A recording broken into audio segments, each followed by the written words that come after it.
want to take you live to the White House where the president is toasting his, French counterpart at the first state dinner. Watch. Thank you. Et avec extraordinaire.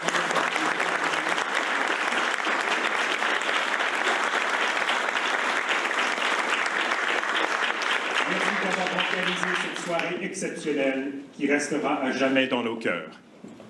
Tonight we celebrate nearly 2.5 centuries of friendship between the United States and France. Yesterday we had a wonderful visit to Mount Vernon, a place that is truly special in the history of this very remarkable friendship. Ce soir, nous célébrons près de 2 siècles et demi d'amitié entre les États-Unis et la France. Hier, nous avons fait une merveilleuse visite à Mount Vernon, un lieu tout à fait unique dans l'histoire de cette amitié remarquable. It was there that General George Washington met with General Rochambeau to finalize battle plans for victory at Yorktown, many, many victories. It was there after the war that General Lafayette returned to visit his adoptive father, George Washington.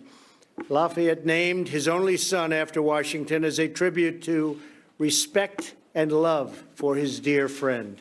C'est là que le général Washington a rencontré le général Rochambeau afin de finaliser les plans de bataille pour la victoire à Yorktown et de nombreuses autres victoires. C'est là qu'après la guerre, le général Lafayette est retourné pour y visiter son père adoptif, George Washington. Lafayette a nommé son seul fils, après Washington, comme marque de respect et d'amour envers ce très cher ami. And there at Mount Vernon, hanging on the wall for all to see, is the key to the Bastille, a gift from Lafayette to Washington. This tool of imprisonment had become a symbol of liberty, the desire for freedom that burns brightly in the heart of every French and American patriot. Et là, à Mount Vernon, accroché au mur et à la vue de tous, il y a la clé de la Bastille, un cadeau de Lafayette à Washington. Cet outil de l'emprisonnement était devenu un symbole de liberté, cette soif de liberté, cette brillante flamme qui brûle dans les cœurs de tous les patriotes français et américains. This is the divine flame which Victor Hugo wrote that evil can never wholly extinguish and which good can make to glow the splendor. C'est cette flamme divine dont Victor Hugo a écrit que le mal ne pouvait jamais entièrement l'éteindre et que le bien peut faire rayonner avec splendeur. This is the flame that spurred American soldiers to join the French on the battlefields of World War I. This is the flame of French resistance of which Charles de Gaulle rallied his country in 1940. More than 1 million Frenchmen arms to defeat fascism in World War II.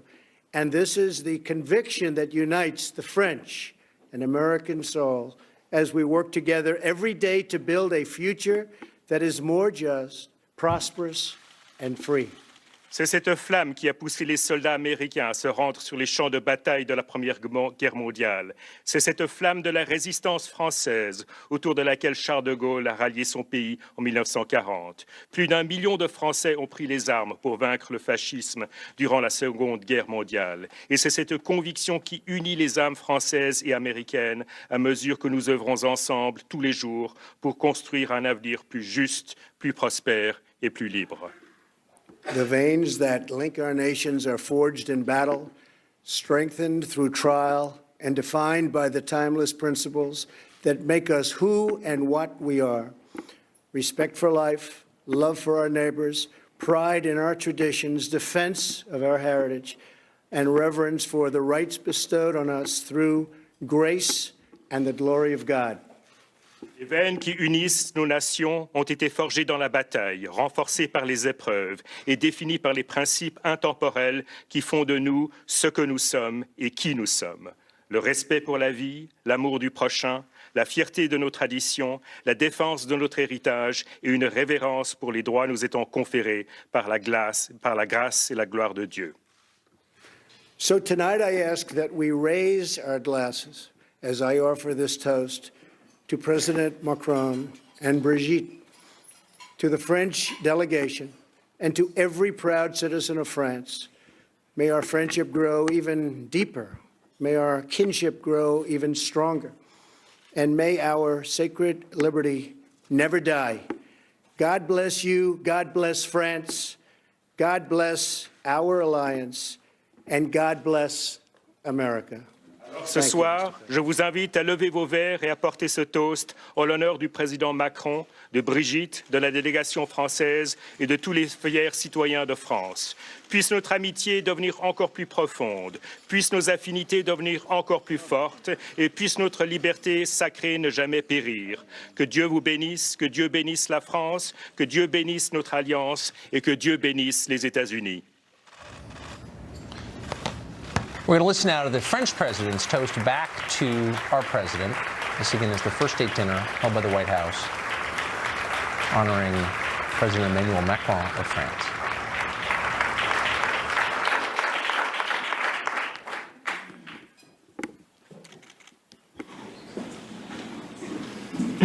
Monsieur le Président, chère Nana, Madame la First Lady, chère Mélania, Mesdames et Messieurs, chers amis, c'est un honneur pour Brigitte et moi-même, comme pour l'ensemble de notre délégation, de nous retrouver dans cet endroit mythique, la Maison-Blanche, pour ce dîner somptueux que vous avez bien voulu organiser. Mr. President, dear Donald, Madam First Lady, dear Melania, ladies and gentlemen, dear friends, it is an honor for Brigitte and me to be here with you in this legendary place, the White House, for this sumptuous dinner surrounded by friends of France that you were so kind to invite. Cette Maison-Blanche, chargée d'histoire, que les Britanniques ont incendiée en 1815, je le rappelle en toute amitié, et que James Monroe avait eu ensuite l'excellente idée de décorer avec des meubles français, en homme de goût. Il est vrai qu'il était ancien ambassadeur à Paris. This White House so full of history that the British burned down in 1815, and I say this in the most amicable way, and that James Monroe then had the brilliant idea of decorating with French furniture, a man of taste. In fact, he was a former ambassador to Paris. Merci, chère Mélania, d'avoir souhaité faire un clin d'œil à cette histoire commune ce matin par le cadeau que vous nous avez remis. Dear Melania, to paying tribute to this joint history, thanks to the gift you kindly gave us this morning. Monsieur le Président, vous venez de rappeler, et nous l'avons fait ensemble ce matin, la profondeur, la force et l'intensité des liens qui unissent nos deux pays. Mr. President, you just reminded us, like we did earlier this morning, how deep, how strong, and how intense the relationship is between our two countries. Cette relation a commencé dès la Révolution qui vous a vu naître et par la Révolution qui nous a libérés, et tout au long de notre histoire commune par les guerres que nous avons conduites ensemble pour la liberté, pour nos valeurs. Cette relation, elle repose sur un socle inoubliable, des vies données, des enthousiasmes partagés. This relationship, from the very beginning, is rooted in the revolution that saw the birth of the United States of America and the revolution that freed us. All along our joint history, through the wars that we have led together for freedom and to defend our values, this relationship, which is based on all of our values. Et ce soir, je ne peux pas ne pas avoir une pensée pour le jeune Lafayette arrivant dans un continent qu'il ne connaissait pas, prêt à perdre la vie parce qu'il aimait la liberté. Et je ne peux pas ne pas avoir une pensée pour les dizaines de milliers de jeunes soldats américains qui, durant la Première Guerre mondiale, comme durant la Deuxième Guerre mondiale, sont venus mourir sur une terre qui n'était pas la leur, mais pour une liberté qu'ils chérissaient, parce qu'elle était un peu de leur liberté. And tonight, my thoughts go to the young Lafayette who came to risk his life because of his love for freedom. And my thoughts also go to the tens of thousands of American soldiers, young soldiers who gave their lives during World War I and World War II on a soil which was not theirs, but for this freedom which they cherished and which was theirs. Nous avons toujours été au rendez-vous de cette histoire commune. C'est pourquoi, aujourd'hui, nous n'avons pas d'autre choix que d'être à ce même rendez-vous. We have always been there for the appointments of this joint history, and this is the reason why today we have no alternative but to be there also for an appointment with history. Avec une volonté commune de part et d'autre de l'océan, qui est de rendre nos pays plus forts, plus grands, diriez-vous, plus solides, mais en n'oubliant jamais que, tout en les rendant plus forts, notre tâche est toujours encore plus ambitieuse, encore davantage que cela. Notre tâche, à la tête des États-Unis d'Amérique comme à la tête de la France, est toujours un peu d'embrasser de cet esprit d'universel pour lesquels tant et tant de générations se sont sacrifiées. There is a joint willingness on both sides of the Atlantic Ocean to build our countries, to make them stronger, greater, you would say, and more solid. But let us not forget that our task, accordingly, is to always be more ambitious. Our task at the head of the United States and at the head of France is also about this touch of universality for which so many generations sacrifice themselves. Ces valeurs que nous portons, c'est celles que, mesdames et messieurs, ce soir dans cette salle, vous représentez parfaitement de là où vous êtes. Qu'il s'agisse de la culture, de la science, du sport, de la vie économique, comme de notre vie politique ou diplomatique. Il y a toujours quelque chose de plus qui vous habite ou que vous représentez, parce que vous êtes américain ou parce que vous êtes français. These values that we support, ladies and gentlemen, you very much represent them, you who are here with us tonight, be it in the field of culture, science, sport, the economic life, the political life, or diplomacy. There's always this little extra which you represent because you're French, because you're American. C'est pourquoi, Monsieur le Président, nous avons décidé l'un et l'autre de travailler ensemble pour nos pays et parce que nous sommes conscients d'un intérêt plus grand que nous qui nous oblige. C'est pourquoi nos militaires à qui je veux ici rendre hommage ont œuvré ensemble dans un cadre légitime il y a quelques jours. Et c'est pourquoi nous continuerons ensemble à œuvrer pour que partout la stabilité, nos valeurs soient préservées. This is the reason why, Mr. President, we've decided to work together for both our countries, and also because this duty is about something that goes beyond us. And this is also the reason why our military took legitimate action a few days ago. This is also the reason why we will work for stability and to preserve our values. C'est le seul moyen que nous avons l'un et l'autre d'être au rendez-vous de cette histoire qui nous dépasse et qui nous oblige. Alors, Monsieur le Président, beaucoup commentent. And we put together a fun little collection from Washington's newest odd couple.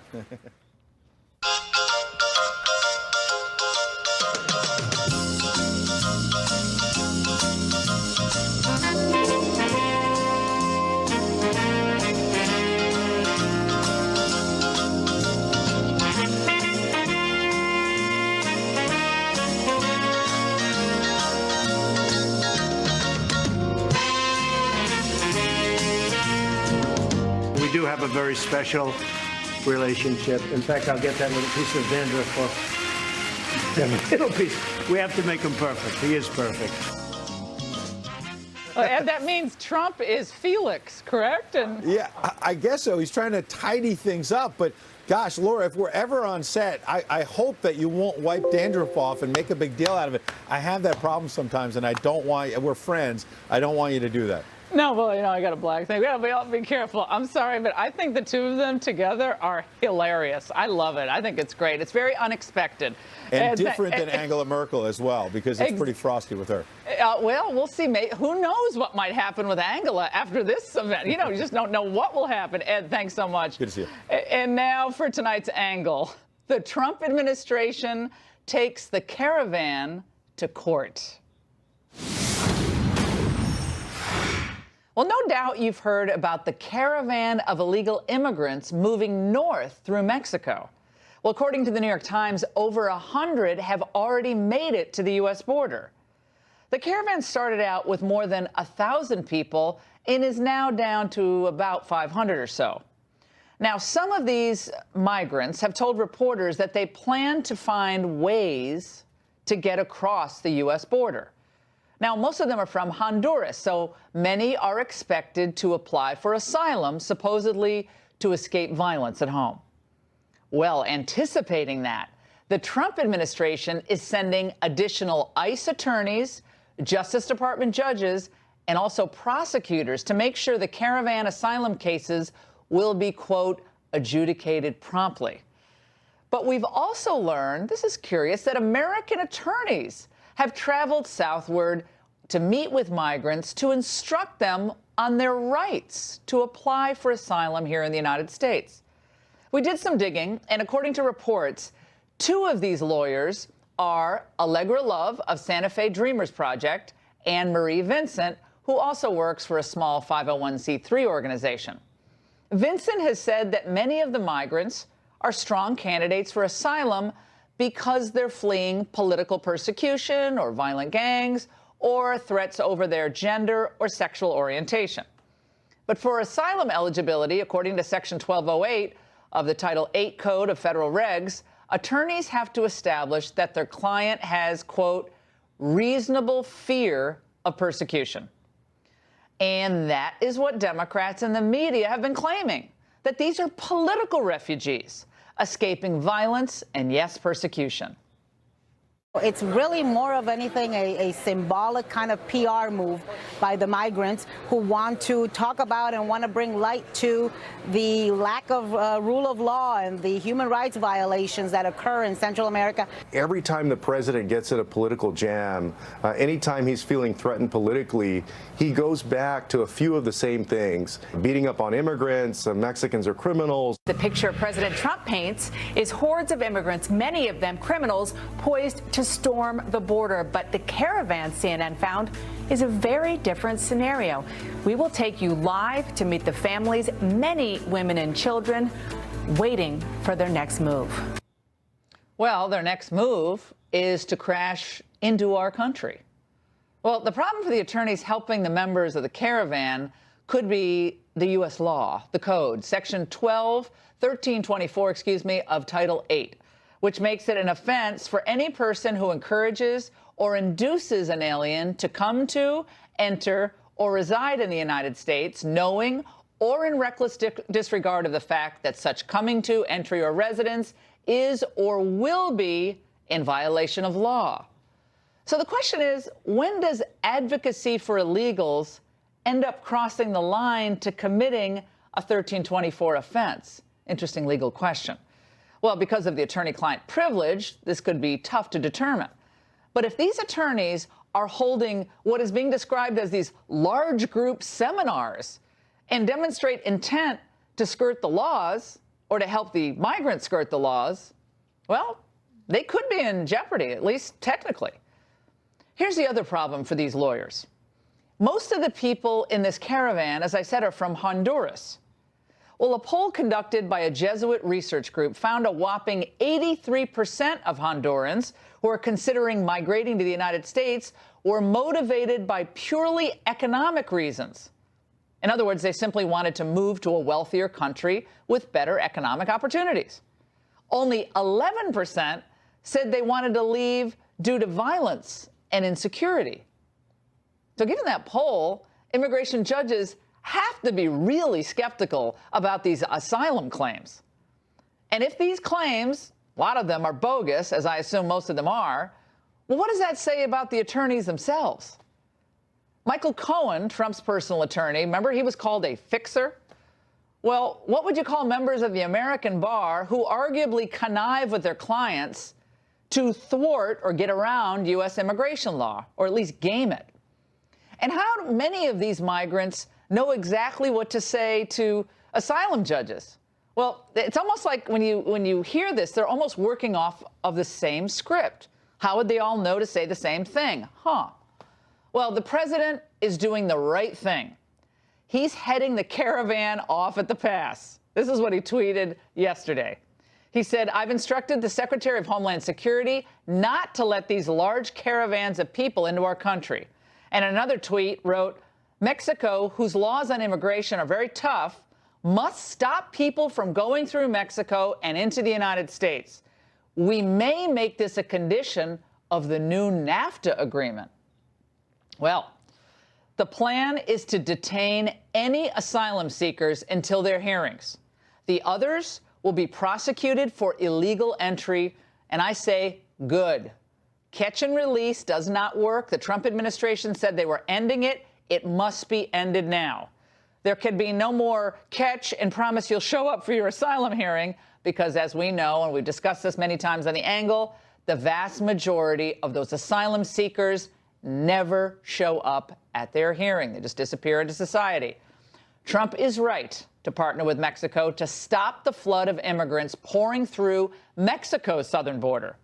Tying results to trade, I mean, it might be the only thing we can do. It might be a really good idea. And building the wall, my goodness, if you can't see that building the wall is more necessary than ever now, you must be blind. The president should also put Honduras on notice that this virtual invasion has to stop. It's not virtual, it's a real invasion. Even if that means things don't change, threatening to suspend foreign aid, which Honduras desperately needs. It would also help if we got our own house in order and stopped the abuse of asylum and the process of applying and facilitating it by American lawyers. More has to be done there. So-called asylum seekers all get their day in court. But for the American citizen, security and justice always seems delayed. And that's The Angle. Joining us now for reaction here in studio is Art Arthur with the Center for Immigration Studies and immigration attorney Alan Orr. All right, gentlemen, great to have you on. This is a big deal, I think, because we've now seen large groups of people, not just one group, but several groups, over the last 4 or 5 months begin to move north from through Mexico all the way to the U.S. border. This latest group is due to arrive any day now. What is the immigration system in our country supposed to do when we have masses of humanity rushing the border and having their actions facilitated in part by U.S. lawyers? Now, Alan, you're a immigration attorney. They're flying down there, at least the two that we've been able to identify, and apparently they're representing hundreds of people. How can you represent hundreds of clients? You don't know who they are. You don't know what their intentions are. Well, I don't think they're actually representing. They might be having clinics to sort of inform people of what their rights into the United States is. And I really don't think it's that big of a problem because USC.gov also tells immigrants all the time exactly what their rights are to file the asylum claim. So it's just one of the things that they're doing as a humanitarian issue. It's sort of a Good Samaritan type thing to go to these people who are in need from their home countries to sort of inform them of, if they're coming to the United States, this is what you will need to do and what you will encounter at the port of entry. Art, here's the reasons to seek asylum. You're a former immigration judge, you know this. Persecution, you have to have credible fear of persecution due to race, religion, nationality, membership in a particular social group, or political opinion. Explain that, because it looks like a lot of these Hondurans especially are coming here because of economic concerns. They want a better life. I mean, a lot of people in Africa want to come here, they want a better life, but they can't come through Mexico. They have to go in a boat and get there. But it's an economic concern masquerading as a asylum claim, credible fear of persecution, often for political or criminal or so forth. Four of these grounds for asylum are very easy: race, religion, nationality, and political opinion. Membership in a particular social group is wide open, however. It can be anything. It can be based on gender identity. It can be based on, I was harmed because of my familial relationship. And for that reason, most of these people come in claiming that they've been harmed by the gangs. And so the judges, the asylum officers have to figure out whether there's a cognizable claim based on membership in a particular social group, given the claim that they have. And that's really where we get all these people. But right now we have 311,000 asylum claims backlogged in the United States as of January, 311,000. So DHS has said, this is a crisis point. We got to really winnow down the fraud, which there's a lot of fraud here. And we got to do something about this because we don't have the manpower, we don't have the money, we don't have the judges, we don't have the prosecutors, we don't have the system to do this. So Alan, everyone wants to be a humanitarian. We give a lot of money to other countries. Millions of people around the world want to come here because they're being persecuted. I mean, a lot of people in the United States feel persecuted, of minority groups, different sexual orientation groups, but people all over the world believe they have a credible fear of persecution.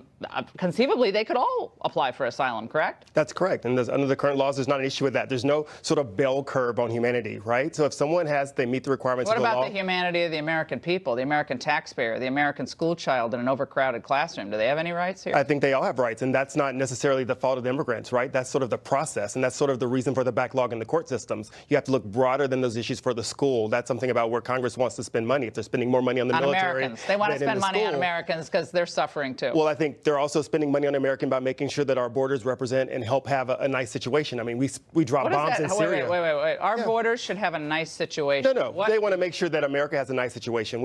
Our country is built on a country of immigrants in which we have been humanitarians not illegal across immigrants. the world. Well, they're not illegal because they're not here. So if they're not in the United States, they're not illegal. There are a lot of these immigrants who, in New York Times and AP reports, is that many of them say they're going to get here.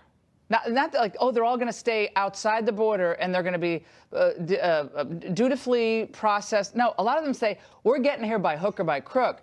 And the sense is they have a right to be here. It's not just, help. It's we have a right to be here. And Mexico deserves some of the blame here, Art, because Mexico, instead of deporting them from Mexico or keeping them, they are giving them these temporary visas to travel from southern Mexico up to the border. Trump is about up to here with Mexico on this. Absolutely critical point, because quite frankly, Mexico needs to defend its southern border in order to stop these individuals from coming to the United States. In addition, Mexico is an asylum-granting country itself, and if these individuals are in fear for their lives, as Alan indicates, quite frankly, they can apply for asylum in Mexico. The fact that they continue on to the United States indicates that perhaps they might have economic reasons for coming here. We forum shop in the law. They're country shopping, and right now America is better than Mexico, I guess, for asylum seekers.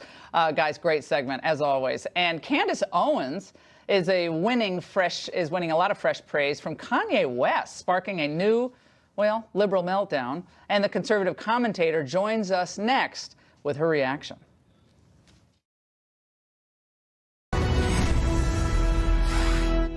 My next guest has sparked a national debate on the conventional wisdom about African Americans in politics.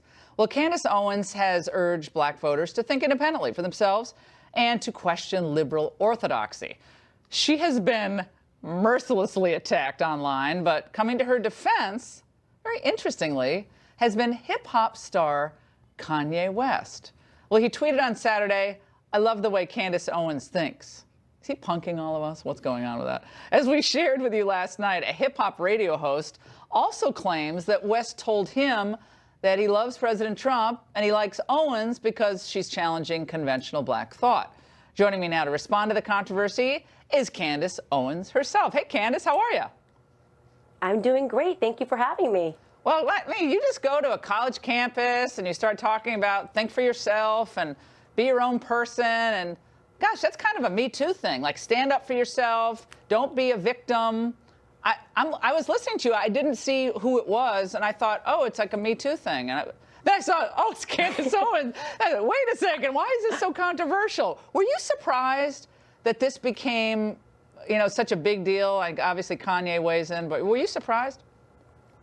I actually wasn't surprised at all. This is what I've been talking about across college campuses with Turning Point USA, is that there is this liberal indoctrination, and they think that they have a monopoly, not just on our students, which is what we deal with at Turning Point USA, but also on the entire black race in America. They cannot fathom that we might have different ideas. They don't understand because they have significantly created a mental prison for all of us. And the second somebody runs off what I refer to as a Democratic plantation, they send the dogs out.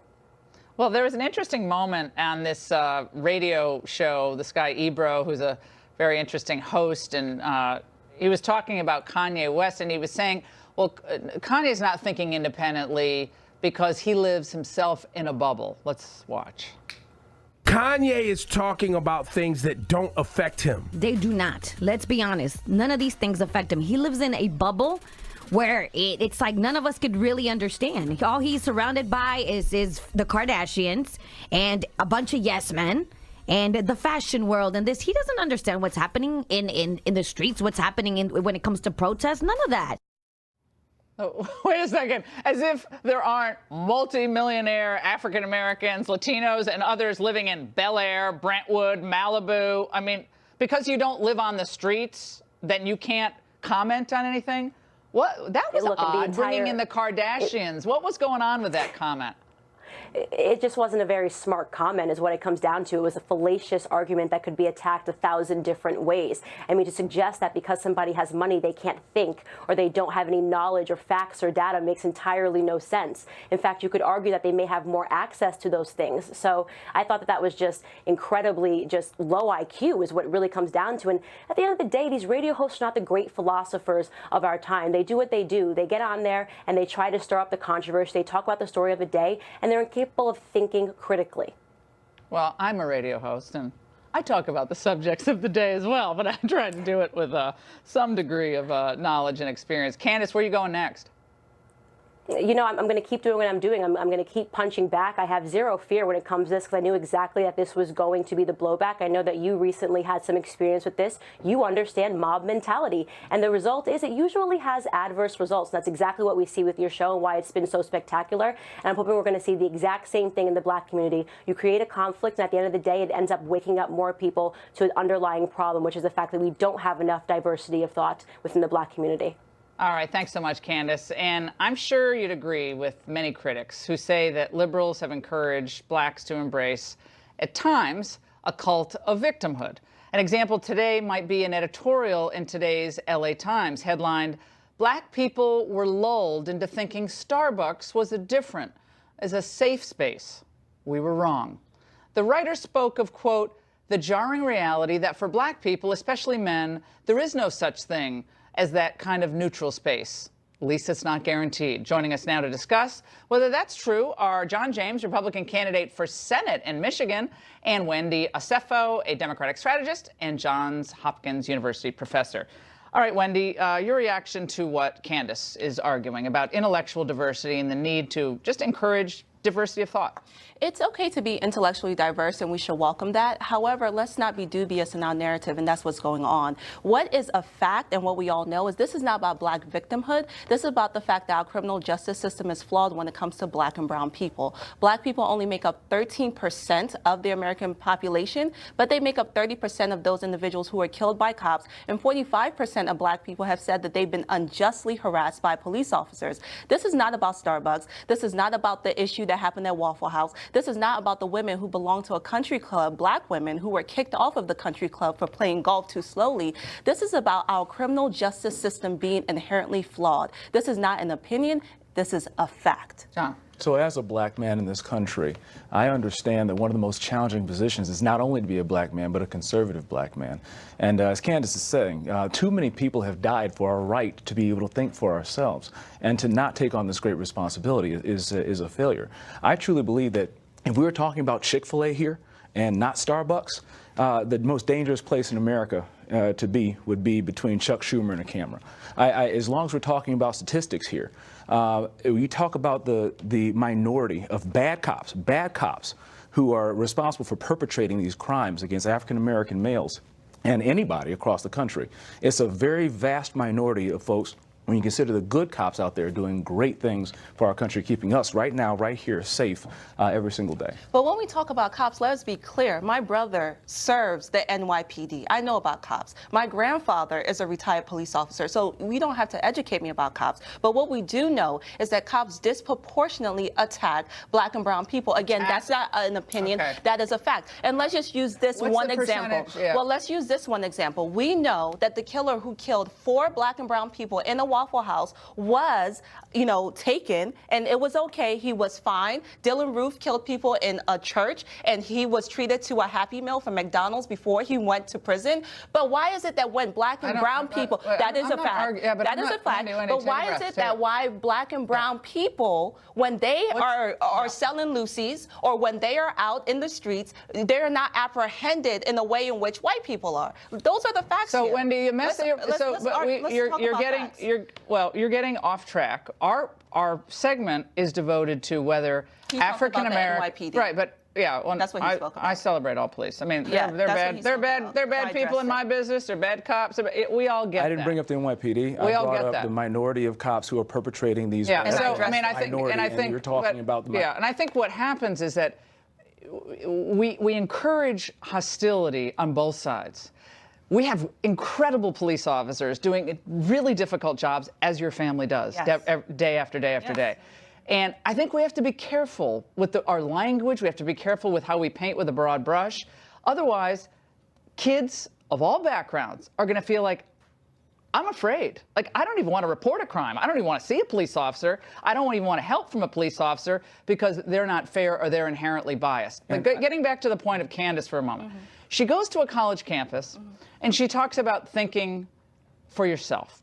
Just because you grow up black doesn't mean you automatically register D for Democrat. That's her point.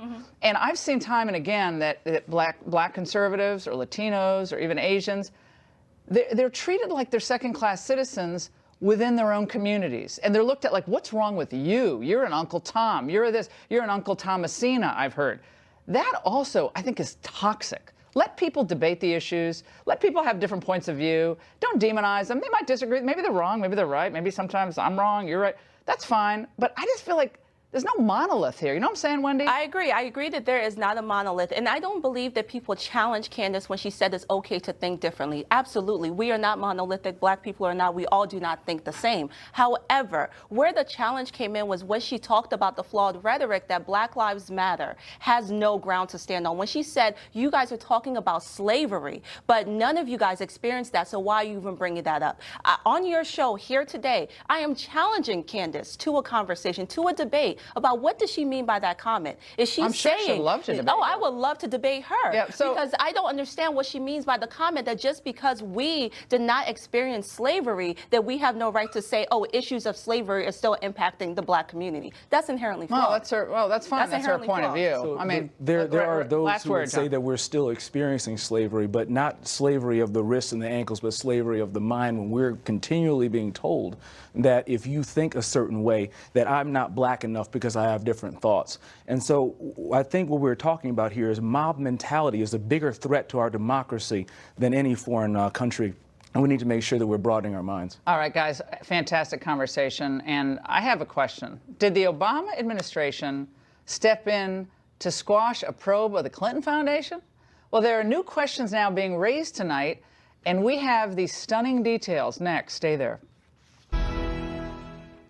There may be evidence that the Obama Justice Department pressured the FBI to drop an investigation of the Clinton Foundation during the heat of the 2016 presidential campaign. The Inspector General recently submitted a criminal referral against the fired FBI Deputy Director Andrew McCabe for lying to federal investigators. But buried in that report is McCabe's description of a crucial phone call in August of 2016. Now, that's when McCabe claimed that he pushed back hard against someone in Obama's DOJ who seemed to be pressuring the FBI to quash a probe into the Clinton Foundation.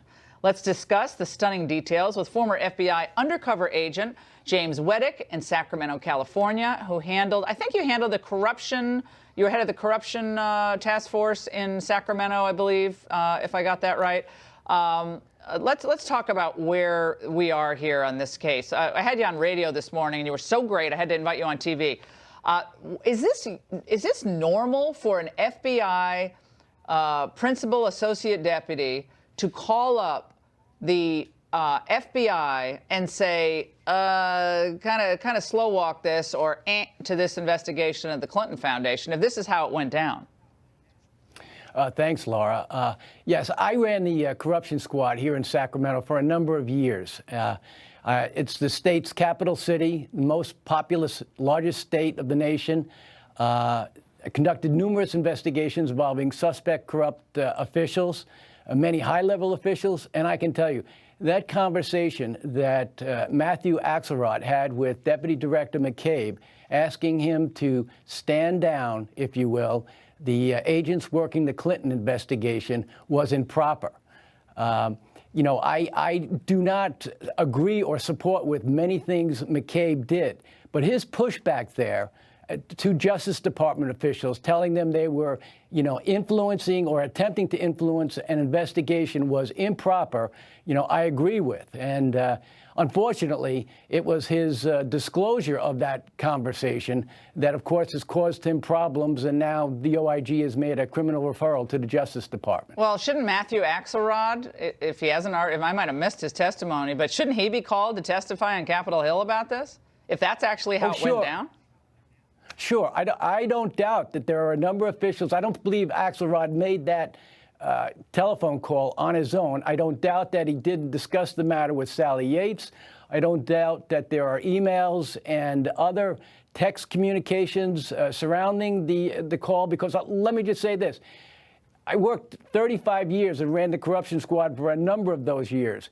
Nobody has made a phone call to me attempting to get us influence an investigation that was already opened, predicated, and had much, you know, was valid, if you will. Well, presumably for political reasons. This is in the heat of the campaign. This is in August of 2016. Hillary at that point looked like she was probably cruising to victory. You don't want this Clinton Foundation. I mean, I'm just speculating. This thing stinks to high heaven, unless this is something that McCabe is also making up. I mean, he was lying about other things. Maybe he could have been lying about this, but it didn't seem so. James, thank you so much with your wealth of experience, 35 years with the FBI. And meanwhile, we may finally get some answers on whether political bias affected decisions and investigations at the FBI and the DOJ, including maybe even this. Well, Congressman Bob Goodlatte and Trey Gowdy announced that they've made a deal. This is like North Korean deal. And the Department of Justice will turn over documents their committees have requested, finally. Let's get the details firsthand from the House Judiciary Committee Chairman, Bob Goodlatte, who joins us in the studio. Mr. Chairman, good to see you. So this is the threat of subpoena. This is the result of a threat of subpoena and perhaps contempt of Congress. Is this not? Absolutely. We saw the same effect with the Comey memos last week. Now the department is working with us and the FBI, by the way, too. Make some changes at the top and bring to bear the forces that be and follow the truth wherever it leads, and I think it's going to lead to some interesting places. So could you actually find some of these documents we were just referring to, perhaps, if this Matthew Axelrod was advised by someone else to call over to McCabe and say, we don't want any more problems with this investigation? Well, absolutely. I mean, our understanding with the Justice Department includes looking at documents that their search terms yield documents, but we'll also be able to say we want to use our search terms to find email communications and other documents related to that very matter, because that goes right to the core of our investigation and how the FBI handled all the matters related to former Secretary Clinton during 2016 and on into 2017.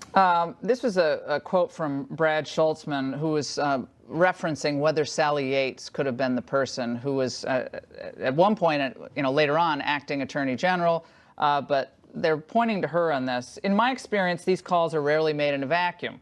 The notion that the principal deputy would have made such a decision and issued a directive without the knowledge and consent of the Deputy Attorney General, which he was at the time, is highly unlikely. He was counsel to the principal associate deputy during the Bush administration. Sally Yates' name, she shared with his ceremoniously quit, remember, in the beginning of the administration? Does this sound plausible? Oh, absolutely. I mean, that's good insight. And that'll also be part of what we'll have the opportunity to examine related to documents for our investigation. So the department is now setting up a room at Justice where we will be able to send our investigators down there and see the documents. How many documents? Up to 1.2 million. Not all of those, it's important to understand, not all those 1.2 million documents are relevant to our investigation. That is what was given to the Inspector General. Yeah. And of course, we're very interested in his report as well, but we have our own entitlement and our own investigation to look at those documents. They'll start producing documents. We will then have the opportunity to see them unredacted and then get possession of them, the ones that are most material to our investigation. All right, we did this big segment in my angle on these caravans coming toward, why do we call it caravans? It's like a circus caravan. No, it's a fun thing. Coming toward the U.S. border, running to rush the border, clearly overwhelm the system. You actually are proposing legislation that would deal with some of these loopholes in this asylum process, which is rife with problems. Congressman, we've got to deal with this. Absolutely. The Securing America's Futures Act, which you've said great things about before, we've been working to build up the support for this. This is a good illustration. What's coming toward our border right now is exactly why we need that legislation, because it addresses it in several ways. First of all, it gives the ability of the administration to return people safely to their homes without having to keep them here for a long period of time. And for asylum applications, which are being grossly abused, more than 300,000. This is a joke. 311,000 outstanding asylum applications. Most of them never come out for their hearings, and they just go and they live in the United States, and they're seeking asylum. They just want a better life with better economic situation. Asylum is a good and appropriate consideration. Alexander Solzhenitsyn came here on political asylum. 5,000 a year, most years. Now 300,000. It's fraud. It's a total it's scam. Abuse, and our bill fixes it. Is this going to have any traction? I mean, the president going to help support this? The president strongly supports it, and we need to bring the Republicans better start doing stuff like this. I mean, you're doing it. You guys are like carrying the load for all these other Republicans. I'm sorry, but the Republicans need to support the president's agenda. You're doing it. We got to get this wall built. That's also in this bill? Well, you authorize it, but we got no money for it, correct, in the bill? Well, that's right. We're an authorizing committee. We're not appropriators. Okay. But that can be part of a final deal. All Absolutely. Right. Well, Congressman, thank you for coming in tonight. We really appreciate your work on this. It's essential that we deal with these loopholes and finally fix this. And coming up, Melania Trump scores a huge triumph over the media and her critics. We'll explain right after this. President Trump pulled off a diplomatic coup in the last few days, playing host to French President Emmanuel Macron. But First Lady Melania Trump has engineered her own diplomatic triumphs recently. First, as a dignified White House representative at the Barbara Bush funeral this weekend, and then over the last 2 days as the flawless hostess of the French First Family, including at tonight's state dinner. Well, maybe Melania will finally get some of those magazine covers that featured Michelle Obama so prominently and frequently, but I won't hold my breath. To discuss all of this, we're joined by Fox News contributor Rachel Campos-Duffy, along with the publisher of Catalina magazine, Kathy Aru. Great to see both of you. Let's start with you, Rachel. Melania has had to endure Jimmy Kimmel mocking her accent. I know he apologized. That's fine. But, she's not gotten the cover of Vogue 5 times in the first year like Michelle. I'm exaggerating, but you know what I'm saying. Right. And she's been scrutinized by in every was she's holding her husband's hand or not, or it's endless. And yet tonight we see a beautiful dinner that she did not hire an event planner for. She did it all herself. All the designs, all the selections. No Desiree Rogers there helping her, I guess. No, I mean, remember, she was a socialite, and we assumed that when she was Mrs. Trump living in Manhattan, she probably, hosted many events, and this is her sort of showcasing what she brings to the office of First Lady. I would say, or the position of First Lady, I would say that while this has been an amazing event, and it has been flawless, you're absolutely right about that, Laura, she's been doing this all along. I have been so impressed with this, not just her quiet dignity, as you brought up, but also just the this diplomatic use of fashion. It's been brilliant when she went to Paris and to that restaurant at the Eiffel Tower. She was wearing red, white, and blue, a symbol of both of the flags. She wore that gorgeous black caftan with the gold white belt in Saudi Arabia. And of course, who can forget that amazing Asian-inspired gown that she wore in China with the pink fur sleeve? So she has been doing this all along. I have to say also, you're right, Jimmy Kimmel's been mean. So has the fashion industry. And bravo to Dolce & Gabbana, Carolina Herrera, those who have celebrated fashion instead of boring us with another political statement, as so many in the fashion industry have done, to take a stab at her. Yeah, Kathy, Michelle Obama, I think she was on the cover of pretty much every magazine that's ever been published. And good for her. Right, she's a beautiful woman. She's a great first lady. But Melania Trump has gotten nothing is from the elite fashion industry, or certainly from the entertainment industry. Well, she is from the elite fashion industry. This is a former model, so she's had many covers. So we don't want to see her on another cover. Kathy, we actually want to see her talking about in the way White first House. ladies are treated. But she hasn't really been a traditional first lady. She's been an absentee What's wrong with first that? lady. What happened to being your own person? Well, there's nothing wrong with that. I mean, I think many Americans, Except when many you're people feel conservative, sorry for her. We actually feel sorry for her because of her husband. I mean, she's going to start her anti-bullying campaign, and it seems like she's married to one of the biggest bullies in the country. So she's against the cyberbullying, and she's with a cyberbully. She is put down by Jimmy Kimmel, and meanwhile, her husband mocks people like Jimmy Kimmel. So we feel sorry for her. Kathy, Kathy, I think that's really condescending. I really like you. I think you're really fun. Why is it condescending? Because she has. No, let me finish. Because this drives me crazy about the way people treat Melania. She's made her own choice. She made her choice. Right. She married Donald Trump. I presume she loves her husband, and yet all these women who claim to be pro-choice and women should do what they want, any kind of arrangement for their marriages are good for them. It's all about free choice. But when a conservative woman makes a choice, you trash her, or you say we feel sorry for her. And by the way, Melania also responded to the cyberbullying that she got over her cyberbullying initiative. Let's listen. I have been criticized for many commitment to tackling this issue, and I know that will continue. But it will not stop me from doing what I know is right. Rachel. I mean, she's sitting by her husband who has these women coming out, the Stormy Daniels. I mean, we all feel horrible to be in her shoes, to be married to someone like this. We feel bad for her. Okay, many of us feel bad for her. Again, that's what Kathy, that sounds I think like you're a being male disingenuous. response. It's condescending and it's demeaning. I think it's honest. And I feel sorry. I mean, if you said that about Hillary Clinton, the feminists would be going crazy. They'd be saying, "Oh, how dare you? That's her choice." Many women that's did between feel sorry what for Hillary happened to the Clinton, line. though. It's between the couple and themselves. It's about themselves. And for you, it's not. It's a political statement. Rachel, really quick. That's exactly right. Kathy is being disingenuous. She knows exactly what's happening. All of us who have a brain know exactly what's happening. The fashion. Wait a minute. The fashion industry, Hollywood, the mainstream media, political. they all consider Melania and Ivanka complicit in the election of Donald Trump, who happened to have run as a Republican, and that's what this is about. All right, it's politics, pure and simple. Melania represents class, and it's politics, and they don't like it. They won't give her credit for it. Thanks. Back in 2015, the state of California passed the California Healthy Youth Act. It's a law aimed at promoting healthy attitudes for teens about body image, gender, sexual orientation, relationships, marriage, and family. Oh, harmless. Well, now the law is taking effect, and now we're seeing mandated sex ed classes that deal with abortion and transgender issues, and approved teaching materials that include suggestions about lubricants and sex toys.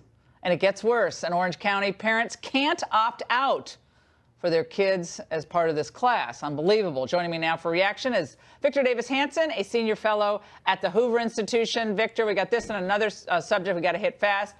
What about this? The guy from the General Counsel of the Orange County Board of Education says parents who disagree with the instructional materials related to gender, identity, expression may not excuse their children from this instruction. That's not how the law was supposed to be written, though.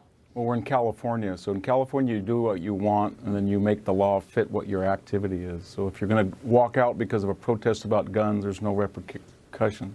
It's political, Laura, that they're not going to teach students about which particular type of sexual activity incurs greater risk. And the legislature just passed a bill saying that if you knowingly pass AIDS to a person who does not have it, it's no longer a felonious behavior. So if they really wanted to address it, they could have done things, but it's a political agenda for a particular LBGT group, and I understand that. So we have politics in California, then we call them laws, but they're really politics. Yeah, well, what happens to, you know, Christians, Muslims in public schools that, you know, that's just not, you know, their thing. It's not what their families teach, and parental rights are clearly being subverted.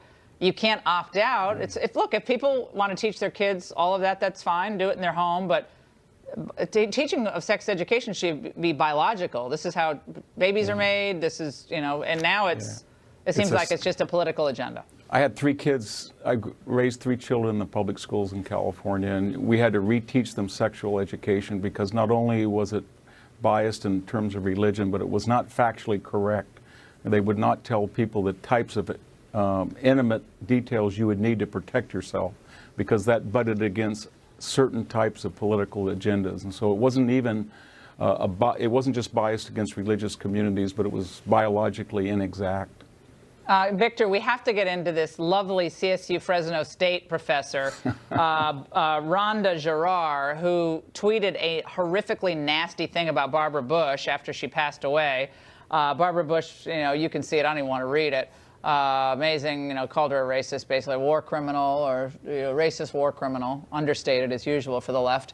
And she's not going to be fired by the school. She's not going to be, no penalty, no punishment at all, because I guess she has tenure. What if she had said this about a member of the protected communities? Do you think she probably would have been the same? No, I taught at that institution. It's a fine institution. I'm very loyal to it for 21 years, but there's 2 types of speech that are protected. There's politically correct and politically incorrect. And she said something about, you know, Obama, or she had said something about a racial or minority group, she would be fired probably. But more importantly, she told people to jam a hotline about a suicide, and that seems to me that was bordering on semi-criminal activity and more. And then she has other tweets that didn't really get in the news that people in the university know about, where she almost advocates violence against white people, in particular racial groups. So it's not just free speech, that it was her personal choices, but she said things that are bordering on advocating violence and trying to disrupt a public service. I think they could have been a little bit tougher on that. One of the things she said is the PSA, either you are against these pieces of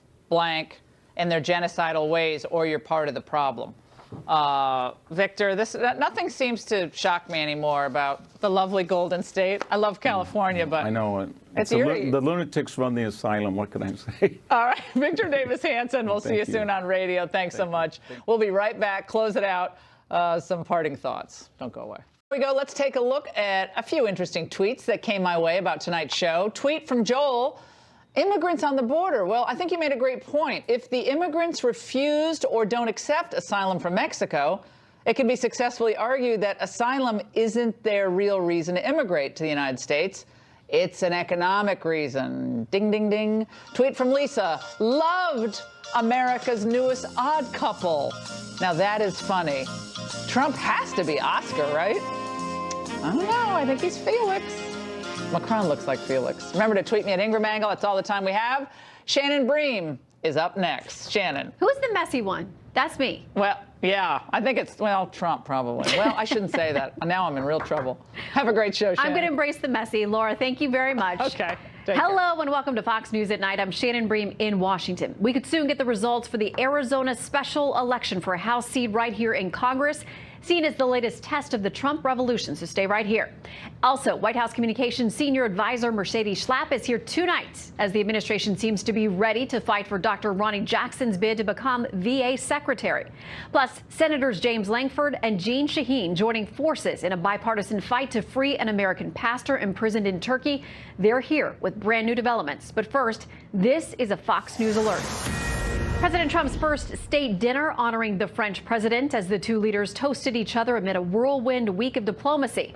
Much of it focused on Iran and President Trump pushing for a new deal to constrain Tehran's nuclear ambitions. And the White House gets ready to fight for a Navy admiral, much praised by former President Barack Obama. He's now facing bipartisan concerns amid troubling allegations, claims he says he looks forward to answering. Team coverage tonight. Kristen Fisher covering the debate over a cabinet nominee. Some Democrats and Republicans say the White House didn't vet properly. But we begin with Chief National Correspondent Ed Henry live from the White House. A day of pomp, circumstance, and actually some substance, Ed. Yeah, that's right, Shannon. They're finally wrapping up the state dinner, basically. This is an interesting occasion. It was pretty intimate. They only had about 13 tables. 10 to a table, candlelit. They're trying to show that this friendship is budding. And what we're really seeing is the French President Macron filling a vacuum where Angela Merkel, the German chancellor who's coming to the White House later this week, and other European leaders have been pretty cool to President Trump. Macron filling that vacuum, personally and professionally, as you say, because they did get a lot of policy work done. But basically, Macron all but wrapping the president up in a bear hug. Today, there were air kisses. They were holding hands at one point. A deeper friendship than most expected around the world. The president, at one point, even saying that he was wiping dandruff. You can see there off of the suit of Macron, saying he's perfect. I just need to make sure we get that dandruff off. I'm not sure Macron was expecting that, but it shows how close they've gotten. And it's not just about optics. These two leaders seem to make actual progress on a key issue, which is dealing with Iran and its nuclear ambitions. The president again declaring that the 2015 nuclear deal signed by President Obama is, in his words, insane, and he wants to scrap it. He added if Tehran restarts its nuclear program, quote, you can mark it down. They will have bigger problems than ever before. Macron, meanwhile, said he wants to address his counterpart's concerns and rather than scrap it, wants to try to find a way to improve the deal, to build on it. This seemed to be a bit of progress, and they said this at the news conference, and later in the night at the state dinner, there were toasts where they also came together. Watch. May our friendship grow even deeper. May our kinship grow even stronger. And may our sacred liberty never die.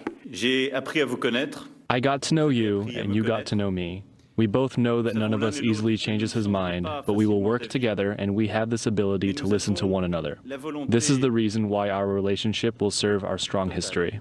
So you hear the warmth. These two men obviously built some rapport after working together on those recent airstrikes in Syria. But there's a split, we should note, over how long U.S. troops should stay there in Syria. Mr. Trump saying he wants to make big decisions in a very short period of time, suggesting, as he has said before, he wants to pull out. Mr. Macron wants that timetable stretched out. So the president responded that he's flexible. He understands he needs to be flexible. And you can see in those toasts, Shannon, it's interesting. I met you, you met me. These guys are talking in almost a bromance, not something we've seen between President Trump and other world leaders. Yeah, but it's a word that's gotten used a lot today. Ed, live at the White House for us tonight. Thank you. Well, the White House is sticking by Navy Admiral Dr. Ronnie Jackson tonight, calling his record impeccable. President Trump's nominee to lead the Veterans Affairs Department is under fire, facing allegations of misconduct during his time as the lead White House doctor. And now there's a battle over the alleged evidence. Kristen Fisher is tracking all the details and joins us live. Hi, Kristen. Yeah, Shannon, it's been a tough 24 hours for Rear Admiral Ronnie Jackson. First, he was accused of improper conduct. Then the Senate postponed his confirmation hearing. And now, tonight, the top Democrat on the committee that's vetting him went on CNN and said that Dr. Jackson's nickname in the White House is the Candy Man because he hands out prescription drugs like candy. These are